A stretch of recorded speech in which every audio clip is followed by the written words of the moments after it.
mooy suñu mbégte mbokk yi safoo seen télévision ITV bisimila ci xibaar yi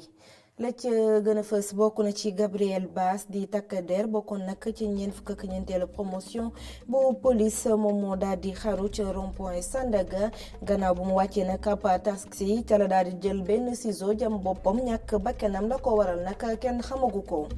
daañu wutali ca centrale à charbon bu Bargny gannaaw sax daatu ko nekkati centrale bu gaz lay mujjee nekk askan wa dëkkee ca boobu lépp gox ne loolu amul leen benn njëriñ coppiteef bi ñu jëlee ko këriñ def ko gaz li ñu bëgg mooy ñu jox leen ay bërëb yoo xamante ne dañu fay tuxal ñi di war loru yi. bëccëg bi àdduna wëngel képp jagleel mala yi tey jëlee la ñu koy daal di màggal ci noonu nag ñu daal di xuus ba ci kër Abdourahmane Ba moom nag liggéeyam mooy sang xaj waaye it toppatoo ko ba mu daal di set wecc juróom-ñetti at ci ren muy amal boobu lépp liggéey ñàkkul nag léeg-léeg ñu koy dogale ci mbedd mi di ko wax li ngay liggéey moom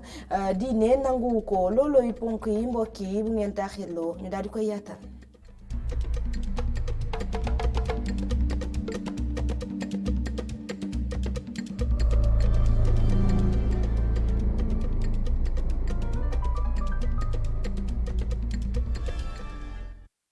asalaamaaleykum mbokki xibaar yi nag xibaar bu tiis la ñu koy daal di dooree ak takkadeer bi nga xamante ne daa mujjee xaru fële ca rond-point Sandaga ni ñu ko dippee léegi nag turam mooy Gabriel Bass mi ngi bokkoon ci ñeent fukkeel ak ñeenteelu promotion bu police moom nag nekkoon ca police centrale ñu affecté ko ci wàllum circulation gi ca ña nga xamante ne nag fekkee nañu mbir mi nee nañ ci benn taxi la daal di génne borom taxi ba sax moom ca kàddu yu mu yëkkati nee na ba muy laaj waa ji paas waa ji da koo mujjee ne doomu alas paaka moom mu ne mbir yi xamul lu mu koy nduru moo tax mu wàcc dem di ko wax yeneen takkadeer laataa muy wàññeeku ci la waa ji jëlee ab ciseau jam boppam ba mujjee ñàkk bakkanam. Alioune Guèye demaloon nañu foofu reportage.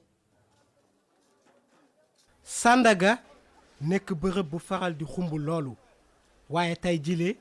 ab jëya daal di fay am ab policier la ñu wax ni moo daal di faat boppam ña ko fekkee di ñu wax ni mbir yi xewee. selon taximan bi parce que taximan bi après joxe na ay version am selon moom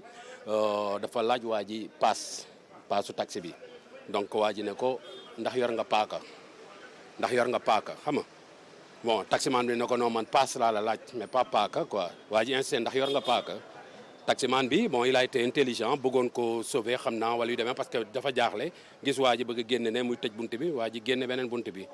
taximan bi continué yoonam dem ba ci rond point bi gis policier ne leen mais am na seen benn collègue policier boo xam ne ni dafa wàcc sama oto ma koy laaj paasu taxi mais mu may laaj paaka donc loo xam ne ni day xaw a bizarre la ñoonu bi ñu jógee pour dem xooli affaire yi situation fu mu nekk boobu la ñu ñëw tombek situation bi nu mu demee fekk waa ji diggante bi dugg na si ruq bi jël benn paire ciseaux si tailleur yi foofu xam nga jam boppam ci baat. ginnaaw biñ ko laajee ndax xamul lu waral mu daal di faat boppam lii la ñu tontu. au juste mënuñu la wax lu ko rey xamuñu ko parce que scène bi gis nañ ko deret bi di éjaculer muy dem ba muy dox ba daanu tu vois donc taximan bi moo joxe version boobu mais ñun li ñu gis rek mooy scène bi la ñu gis. ña fay liggéeyee ñoom daanaka dañoo waaru. man de tey laa ko mës a assister lii metti na trop tey laa ko mës a assister mu tëddee deret ji bari na trop vraiment. bañ mujj ne kii man maa dindi sama sër jox policier bi mu sàng ko. ba tax na taxi bi mu yéegoon ñu ngi ko gaare foofu chauffeur bi ko doon dawal enquêteurs yi di ko déglu mu mel ni jaaykat yi nekk ci bërëb bile kenn nanguwul yëy yàbbi ci mbir mi. ñu wax ci wàllu mbëkk mi lu tollook fanweer ci ndaw lañu daal di tekk loxo ñoom nag ñu nga nekkoon ci benn gaal gu sokke ko woon ca réewum Gambie ñëw fii ci Sénégal waroon utali ca Espagne ñu ngi leen tegee loxo nag ca gaar bu maraîcher bokk na ci fukki doomi réewu Sénégal ñaar fukki ca des nag ca réewum Gambie la ñu bàyyeeko ba nañ nag ab l'enquête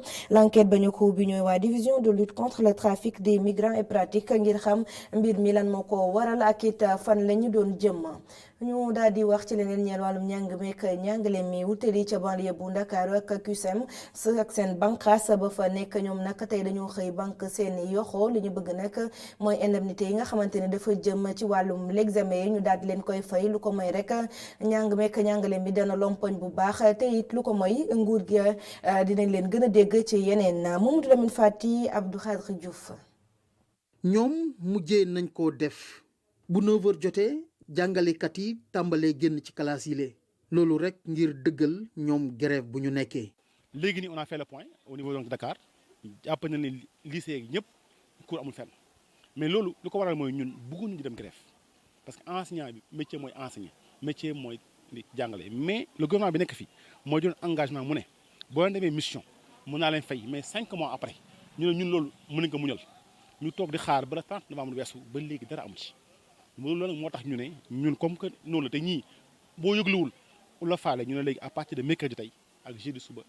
cours du am fenn te boo ñëwee fi Limamou Laye gis ngeen cours amul fenn mais malheureusement aussi loolu ñun on va en grève contre notre gré c'est-à-dire que mës nañoo nañu toog fii jàngale mais malheureusement gars yi ñu nekkal fi en face ñoo faalewul école bi te loolu nag daa jot population bi taxaw wax ci parce que école bi mënuñu nangu yow nga jël sa doom boo xam ne moom nga gën a bëgg moo sa alal bu ëpp doole ci yow nga di ko foowee parce que état bi boo xoolee tey jii j'ai fait cours avec 80 élèves dans un lycée qui est comme ça donc ça veut dire que le gouvernement. seen nekkin neexu leen benn yoon loolu tax na ba jàngalekatu CUSEMS yi di yëgle. ñu mën a mooy un combat la pour xam ne mooy tax ñu ne état am na doom yi ñoo toog fi à 3 et à 4 mais ñoom loolu den doyul léeg-léeg bu ñoom bu ñëwul ñu ko texee fi parce que biir école bi suñuy doom a ngi fi suñuy abaate fi te école bi ñoo ko moom bu ñu xoolee nag mu yàqu kon dëkk bi yàqu. les syndicats ñu ngi réunir pour xool ñoom ñuy porter le combat au niveau national te ñun amatul fa la jëm quoi. ñoom jàngalekat yi tàmbali seen bés bu njëkk ci grève bi nga xam ne ñu ngi koy def ñi nekkee ci CUSEMS Géejawaay di wane seeni bopp ci bés bile lépp rek ngir laaj ay indemnités yi nga xam ne ñu ngi leen ko waroon jox ci examen yi daaw yi nga xam ne ñoom teewee nañ ko. ñu wax ci leneen ñeel wàllum payeur entreprise privée yi nga xamante ne mu nees njort ne weeru janvier dañuy yokk lépp lu jëm ci seen wàllub salaire syndicat yi nga xamante ne nag ñoo amaloon boobu lépp xeex di rafetlu bu baax ndogal bi waaye ñu gis ne mbir yi dafa néew loolu ndax jamono ni mel jafe-jafe yi dañoo bëri yokkuteeb courant gi ñëw waaye li ñu bëgg nag mooy entreprise privée yi jëfee bi leen ndogal nga xamante ne nag moo jëm ci wàllum yokkuteef salaire yi Mamadou bi passi soxoo góor gi jaw càmm. xibaar bi démb la fës bi di wax ni dañoo nar a yokk salaire ñii di yëngu ci secteur privé bi doonoon benn ñaxtu bi nga xam ne syndicat yi ñu ngi ci woon ay at yu bëri ngi nii. entreprise yi nekk dans le secteur privé yëpp la tout secteur confondu parce que patronat Sénégal yëpp ñoo ànd ak ñun ak centrale syndicale yi ak état du Sénégal signé convention signé protocole d'accord. donc application bi mu couvrir ñëpp ñoo xam ne ñuy dépendre ci code du travail. yaakaar naa ne loolu revendication bu yàgg la nekk na ci cahier de doléances année yi passé yëpp coalition des centrales syndicales affiliées à la CSI jël ko def ko benn revendication sous forme de plateforme. syndicat yu bëri nag signé nañ accord biile waaye pour kii di secrétaire général bu ëmb syndicat autonome yi fii ci Sénégal yokkute bu 5 ak 8% biile. ñenn ñi mun nañ gis ne doyul. waaw syndicat moom liggéeykat moom mënuñu ne dina am augmentation bu ko doy parce que mu ngi dépendre ci beaucoup de facteurs maanaam ñaata at la toog yokkaluñ ko salaire am loolu benn facteur la mu ngi tolloog ak dëkk bi nan lay fonctionner coût de la vie nan lay yokko inflation nan lay yokkoo ci réew mi yooyu yëpp dafa war a entrer en ligne de compte ba nga xam ne buñ xoolee rek at yiñ toog yokkuñu salaire yi vraiment maa ngi partagé ak yow ne doyul. ci liste ñaxtu yi syndicat yi fësaloon nag benn ci ñoom mi ngi laal wàllum secteur public. maintenant beneen pàcc bi muy liggéeykatu fonction publique maanaam fonctionnaire ñooñu tey négociation bi nga xam ne moom la ñu ubbi depuis daaw pareegul mooy nan la ñuy càmbarewaat système de rémunération agent de l'État yi loolu nekk na préoccupation boo xam ne ay at a ngi nii ñu ngi ciy xeex am na étude buñ ci def étude boobu la ñu war a teg sur la table waxtaan ak gouvernement bi pour trouver ci ay solutions bu boobaa ñoom aussi maanaam yokkute bi dina leen laawaale donc par rapport à tous les travailleurs du Sénégal. mesure bi nag dina tàmbali 1er janvier ci atum 2020 entreprise privée yëpp dañ ko war a respecter lu ko mooy rek seen liggéeykat yi mun nañ saisir waa inspection du travail. ñu daal di wax ci leneen ñeel centrale charbon bu Bargny bi ay bés yi ñu génn nag yéen a ngi liir ci jumtuwaayu xarala yu yees yi ne boobu lépp centrale dañu koy daal di neenal France dañu koy daal di soppani def ko centrale lu gaz waaye askan wa dëkkee ca Borga ñenn ñi sax dafa amal seen liggéey dañuy soppi ko ñu daal di ko fay def moo daal di yem ci ñoom ndax amalu leen benn njëriñ li ñu bëgg nag moo ñu jox leen ay bërëb wala sax ay suuf yoo xamante ne mun nañ faa tuxal ñi érosion côtière bi daal di laal bu baax Moustapha Gabar Diop Cheikhou Gueye. lu ëpp junni jigéen ñooy liggéey fii ci centre transformation jën Xelkom bu Bargny ay 500 mètres rek ci ginnaaw centrale à charbon bi nga xam te ne ñoom ñëpp bëgg nañ ñu tëj ko bu ñu sukkandikoo ci média yu bari président Macky Sall dafa jël dogal ni dina transformer centrale bi ngir muy doxee ak gaz. charbon ak gaz ça revient au même. ndax bu nekk dafa am impact ci environnement day am impact ci wàllu économie day am impact ci wàllu foncier day am impact ci ñun ñi xam ne ñoo dëkk ak foofu ndax les femmes transformatrices ñi nekk juste ak côte à côte ak centrale à charbon bi du bàyyi charbon dem gaz moo leen di nekk may en sécurité parce que ku nekk xam na ni gaz bu fekkente ne yàlla def na ñu andi ko fi moo gën a am risque peut-être bu dee si pollution mën na moins polluant mais bu dee si wàllu risque gaz moo gën a am risque. ñu bëri ñu dëkk fii jàpp nañu ni centrale bi foog mu jugee fii ànd ak industrie yi fi nekk yëpp ngir wér-gu-yaram askan bi ngir ñoom jàpp nañu ni usines yi fi ñu nekk mun nañ fa dëkkal ñi nga xamante ne érosion côtière bi da leen dàq seen kër. ngelawaay mënul nekk Bargny rek projet bu ñëw gën a am gravité ñu di ko andi Bargny port minéral yi et frackier baa ngi nii beneen usine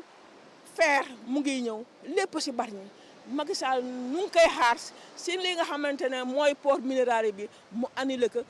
usine synergie bi mu annulé ko foofu rek la ñuy xaar le président de la République. président nun nu ngi kaa ñaan ba nu sañoon suuf si xamante ne nun moom la ñu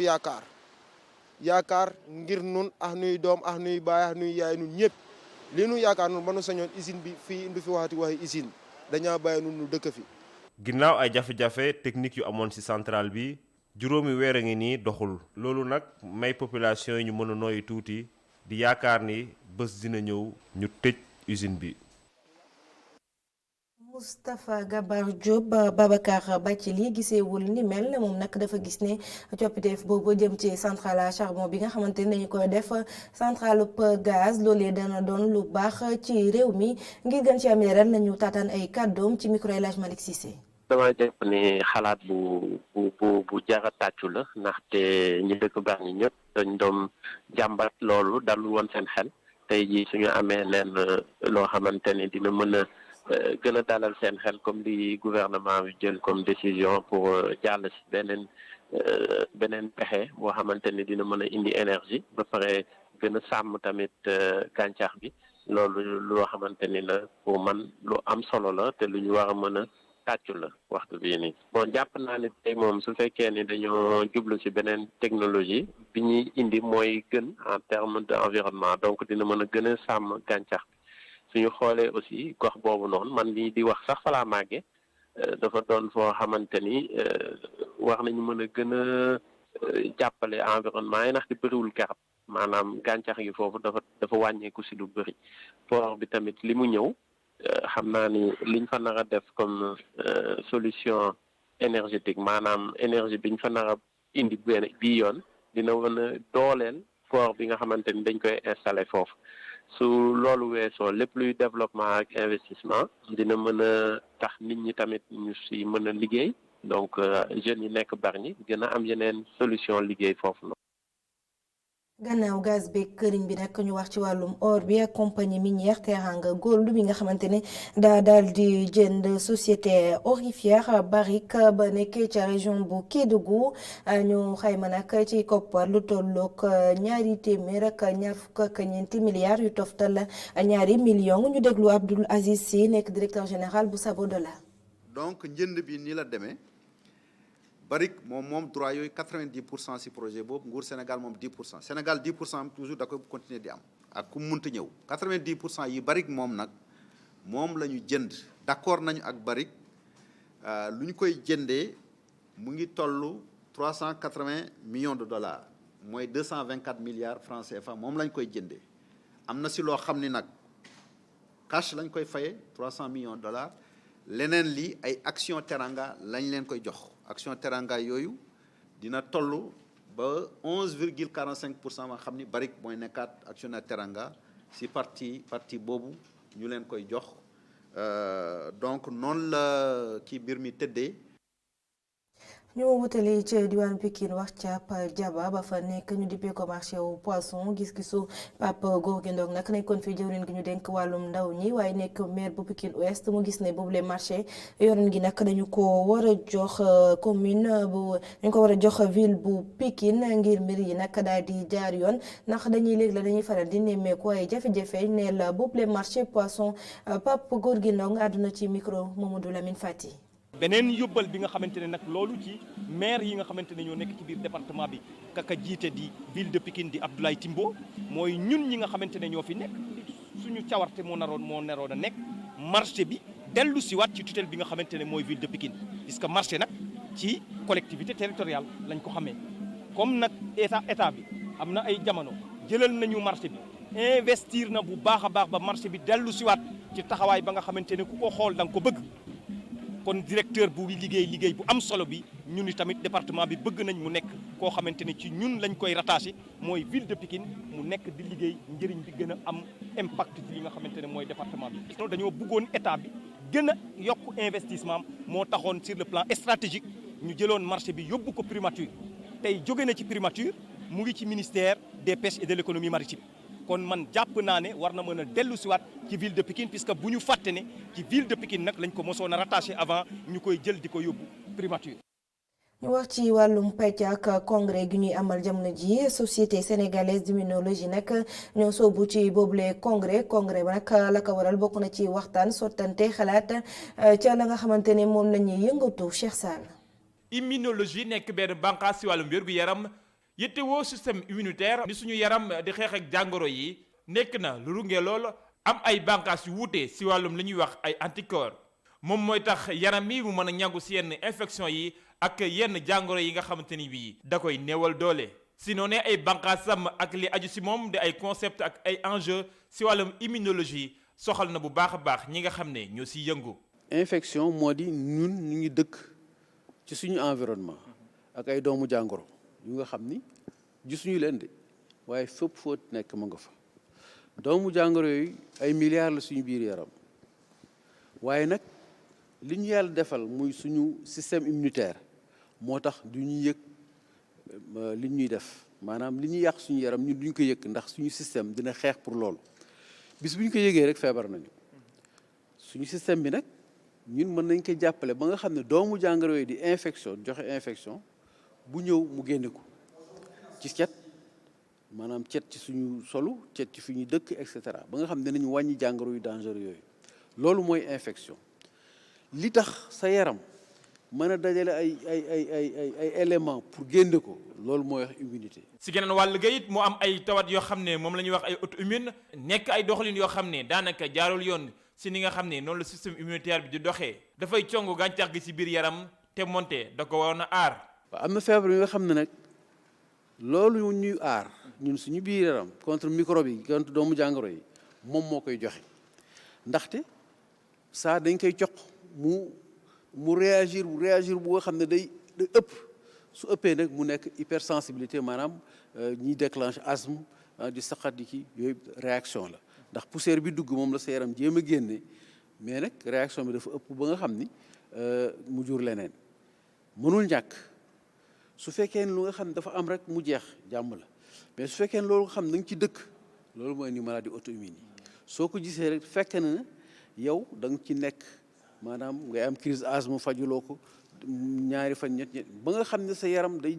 génn jàng kii yu bëri yu nga xam ne substance yu bëri yu koy gaañ. ñi nga xam ne ñoo yëngu si wàllum immunologie di ay spécialiste dañuy taxaw bu baax a baax doomi aadama yi nga xam ne seen immunitaire dafa wàññeekoo wala sa geneen wàll ga ñi nga xam ne seen système immunitaire ni muy doxee dafa gaaw lool jaaree ko si congrès bu njëkk bi nga xam ne àdduna wërngal képp dinañ ko seq société sénégalaise d'immunologie dañoo bëgg nag si biir lal waxtaan ak mbooleem ñi nga xam ne ay universitaire lañu ak ay boromi xam-xam ngir ñu xam dëgg nag bi la discipline nan la amee njariñ si wér gu yaramu doomi aadama rawatina li ñuy wax santé publique.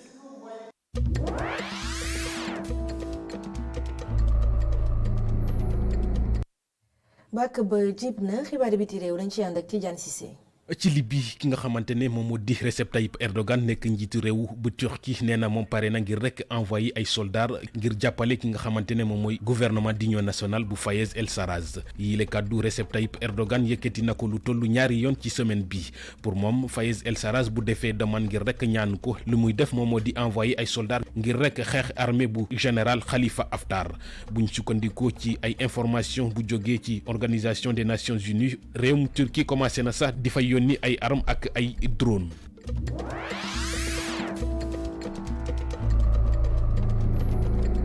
ci réew Mali ki nga xamante ne moom moo di Ibrahim Boubacar Keïta nekk njiitu réew boobee am na démb benn lettre d'invitation lettre boobee mu ngi jóge ci réewum France ki ko jox moom moo di Christophe Bigot nekk envoyé spécial bu réewum France ci Sahel lettre bi li ko tax jóg moom moo di invité président malien pour rek mu teew ci ndaje bu nar am ci ville française bu tudd Pau ci 16 décembre bi ñu dëgmal ndaje bi nar na am ci diggante réew yi nekk ci G5 Sahel ak njiitu réew France di Emmanuel Macron ci jamono bi réewum Tchad kese moo tontoogul ci invitation boobee ci fàttali Emmanuel Macron yëkkati woon na fi coow ginnaaw bi mu wootee njiitu réewu Sahel yi ngir rek ñu clarifier seeni position ci sentiment anti français bi ñu commencé di nemmeeku ci yooyu le réew ñu bëri jàpp ni ko yooyu le kàddu ab convocation la leen jox.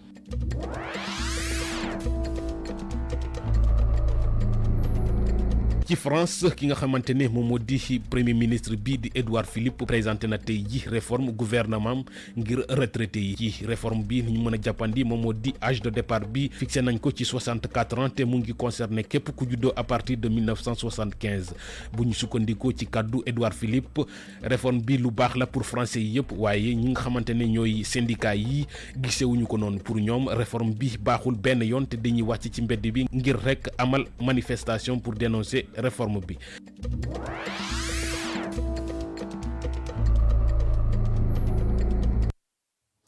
nanu ko junjee ci ndorteelu xibaar yi te jile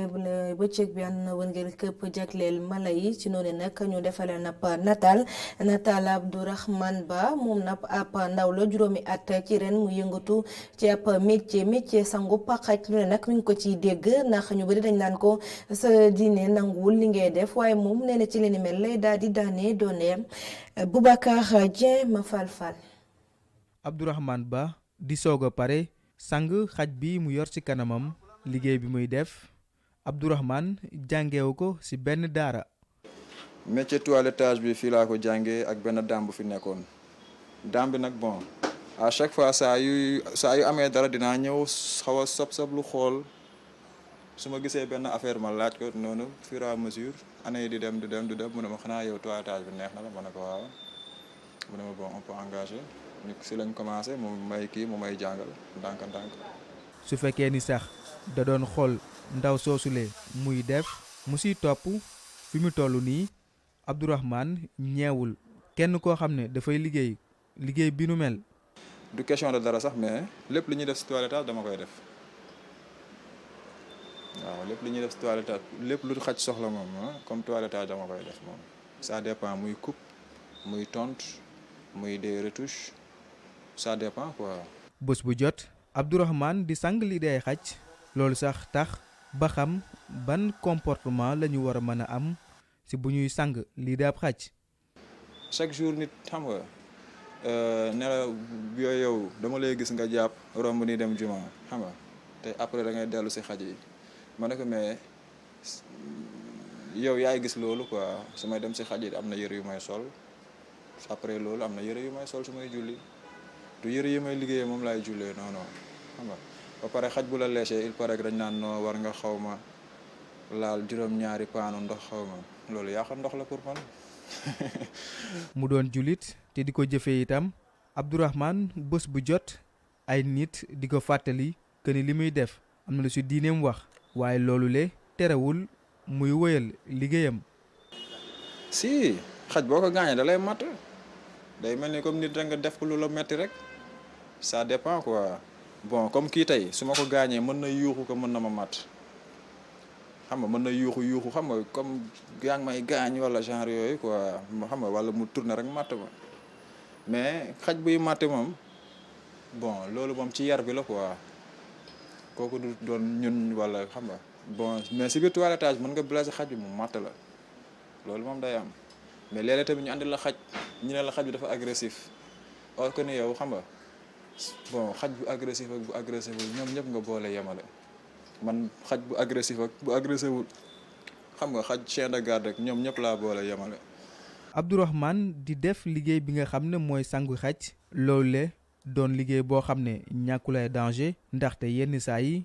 xaj yi dañuy màtte waaye moom moomule gisul boppam ci beneen liggéey lu dul sangum xaj.